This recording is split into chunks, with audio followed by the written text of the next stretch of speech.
স্বপ্না বলছি। স্বপ্না কেমন আছেন? আপনি ভালো আছেন স্বপ্না?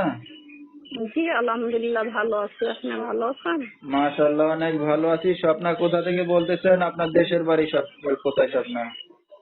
আমি সুনামগঞ্জ থেকে বলছি ভাইয়া। আচ্ছা, কোথায় থাকেন এখন বর্তমানে আপনি? সুনামগঞ্জ। আচ্ছা, ঠিক আছে। তো কে কে আছে স্বপ্নার ফ্যামিলিতে আপনার? আছে ছোট ভাই আছে আর আম্মু আছে। আমি এই আচ্ছা, যে আমরা দুই ভাই আর আম্মু। ঠিক আছে। তো স্বপ্না কি করেন আপনি এখন বর্তমানে? এই যে সিলাইয়ের কাজ করি। ঠিক আছে। তো স্বপ্নার বিয়ে শাদী হয়েছে কিনা? এই যে সামনে আছে অভাবের সংসার, বিয়ে শাদী করতে গেলে টাকা পয়সা দরকার, মানুষের যৌতুক চায়। যৌতুক দিয়ে তো আর বিয়ে শাদী করা সম্ভব না, তাই ভাবছিলাম যে যৌতুক ছাড়া যদি কেউ বিয়ে শাদী করে তাকেই বিয়ে শাদী। ঠিক আছে। তো আপনার এই ভিডিওটা অনলাইনে দর্শকদের মাঝে চলে যাবে। দর্শক ভাইরা কিভাবে যোগাযোগ করবে আপনার সাথে? মোবাইলে যোগাযোগ